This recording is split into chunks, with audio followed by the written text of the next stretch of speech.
இன்றைய முக்கிய செய்திகள். செந்தில் பாலாஜி உள்பட 4 பேர் அமைச்சர்களாக பதவியேற்பு. விமர்சனங்களுக்கு செயல் மூலம் பதில் என துணை முதலமைச்சர் உதயநிதி அறிவிப்பு. மீனவர்கள் 17 பேரை சிறைப்பிடித்தது இலங்கை கடற்படை. ராமேஸ்வரத்தில் மறியல் போராட்டத்தால் போக்குவரத்து பாதிப்பு.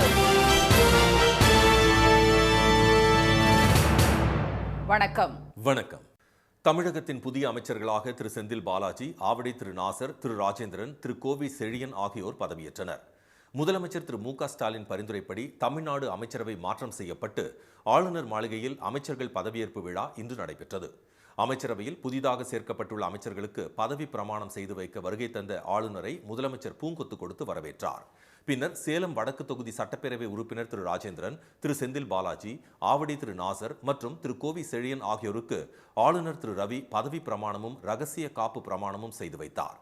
பி. செந்தில் பாலாஜி என்னும் நான் தமிழ்நாட்டு அரசின் அமைச்சர் என்ற முறையில் எனது கவனத்திற்கு உள்ளாவதும் தெரிய வருவதுமான எந்த பொருளையும் அமைச்சரின் கடமைகளை உரியவாறு நிறைவேற்ற தேவையான அளவுக்கன்றி ஒருவரிடமோ பலரிடமோ நேர்முகமாகவோ மறைமுகமாகவோ அறிவிக்கவோ வெளிப்படுத்தவோ மாட்டேன் என்று உளமாற உறுதிமொழிகிறேன்.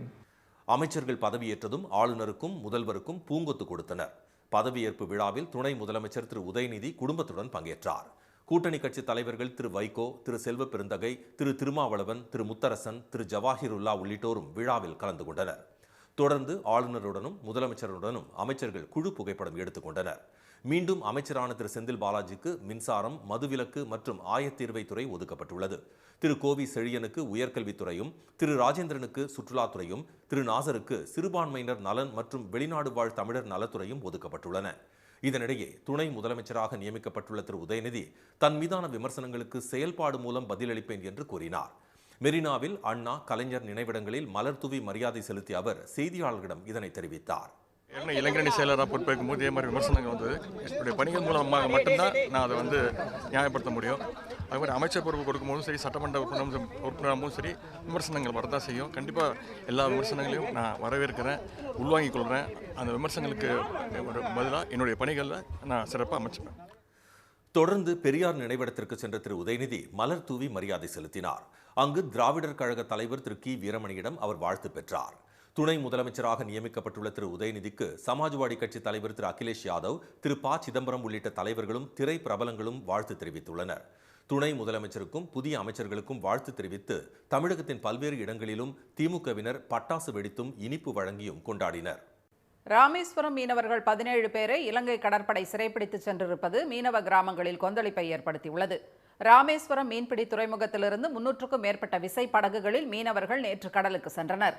தனுஷ்கோடி தலைமன்னார் இடையே அவர்கள் இன்று அதிகாலை மீன்பிடித்துக் கொண்டிருந்த போது அங்கு வந்த இலங்கை கடற்படையினர் எல்லை தாண்டி மீன்பிடித்ததாக கூறி 17 மீனவர்களை கைது செய்தனர். பின்னர் 2 விசைப்படகுகளுடன் 17 பேரையும் மன்னார் கடற்படை முகாமுக்கு அவர்கள் கொண்டு சென்றனர்.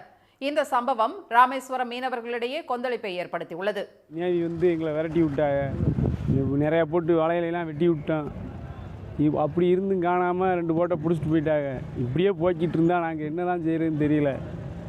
இந்த ஊரில் வாழ்கிறதா வாழ முடியலையான்னு தெரியல. நாளுக்கு நாள் இந்த மாதிரி நடந்துக்கிட்டே இருந்தால் நாங்கள் எப்படி பிழைக்கிறது, எங்கள் புள்ளொட்டியில் எப்படி காப்பாற்றுறதுன்னு தெரியாமல் நாங்கள் அப்படியே தவிச்சிக்கிட்டு இருக்கோம். நாங்கள் இலங்கையில் ஒரு ஆட்சி மாற்றம் ஏற்பட்டிருக்கு, அங்கேயாச்சும் ஒரு மாற்றம் ஏற்பட்டோம்னு நினச்சா அங்கேயும் ஆட்சி மாறி காட்சி மாறாமல் தான் இருக்குது.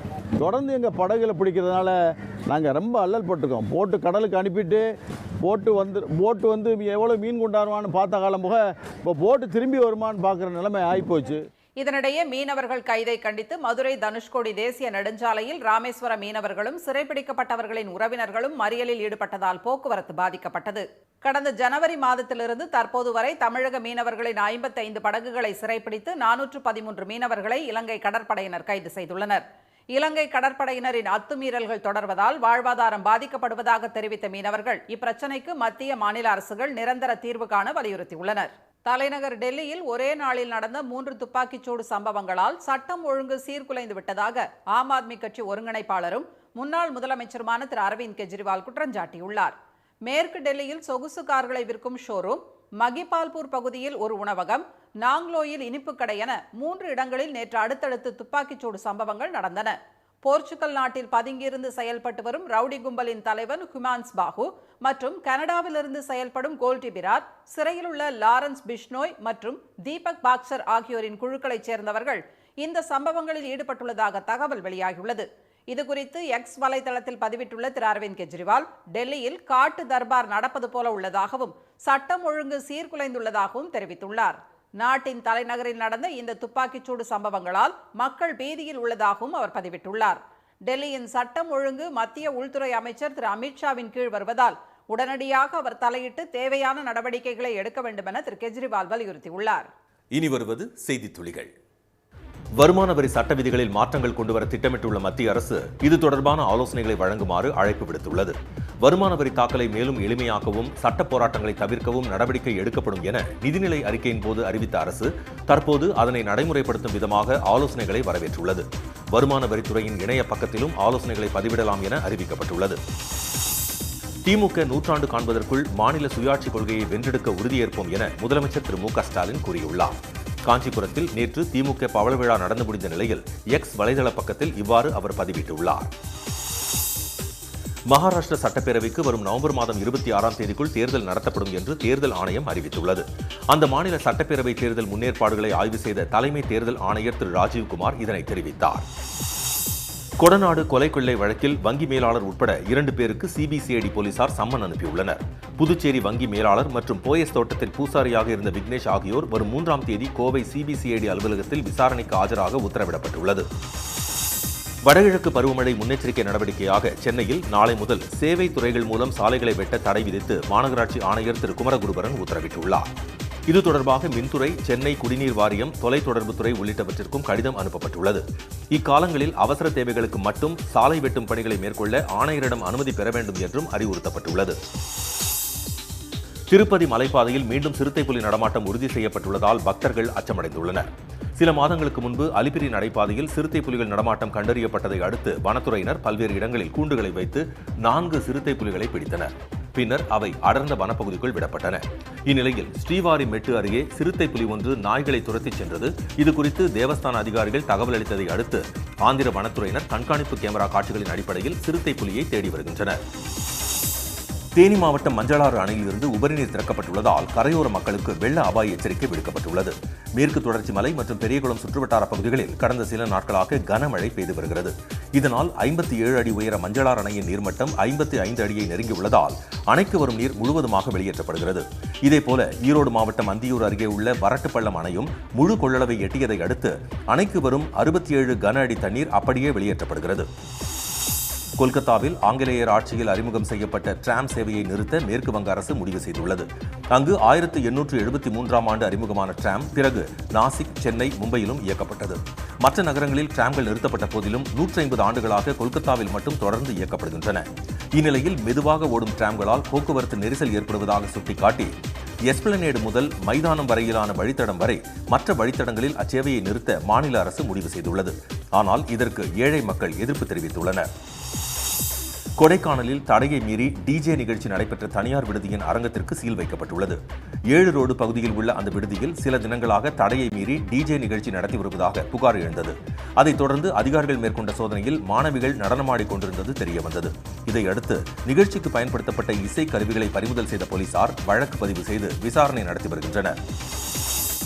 விருதுநகர் மாவட்டம் வெம்பக்கோட்டையில் 17ஆம் நூற்றாண்டில் புழக்கத்தில் இருந்த தங்க நாணயம் கண்டுபிடிக்கப்பட்டுள்ளது. விஜய கரிசல் குளத்தில் 5000 ஆண்டுகளுக்கு முந்தைய நுண் கற்காலத்தை அறியும் வகையில் வைப்பாற்றின் வடகரையில் உள்ள மேட்டுக்காடு பகுதியில் 3ஆம் கட்ட அகழாய்வு 3 மாதங்களாக நடைபெற்று வருகிறது.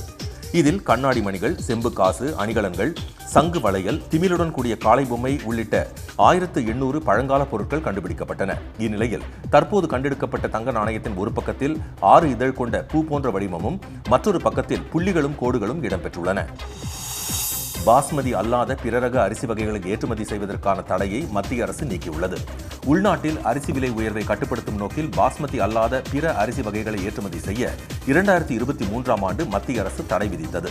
இந்த தடையை நீக்கும் உத்தரவு உடனடியாக அமலுக்கு வருவதாக அறிவித்துள்ள மத்திய அரசு புழுங்கல் அரிசிக்கான ஏற்றுமதி வரியை 20%இலிருந்து 10% குறைத்து உத்தரவிட்டுள்ளது.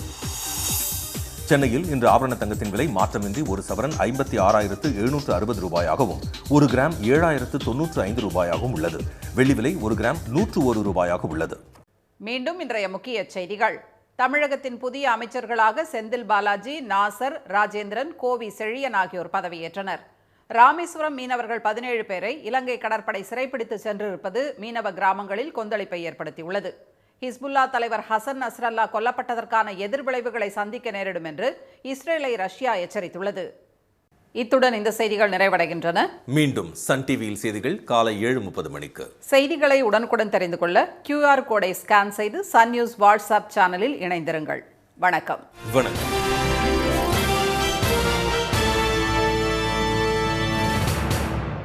உடனுக்குடன் செய்திகளை தெரிந்து கொள்ள சன் நியூஸ் பெல் ஐகானை கிளிக் பண்ணுங்க.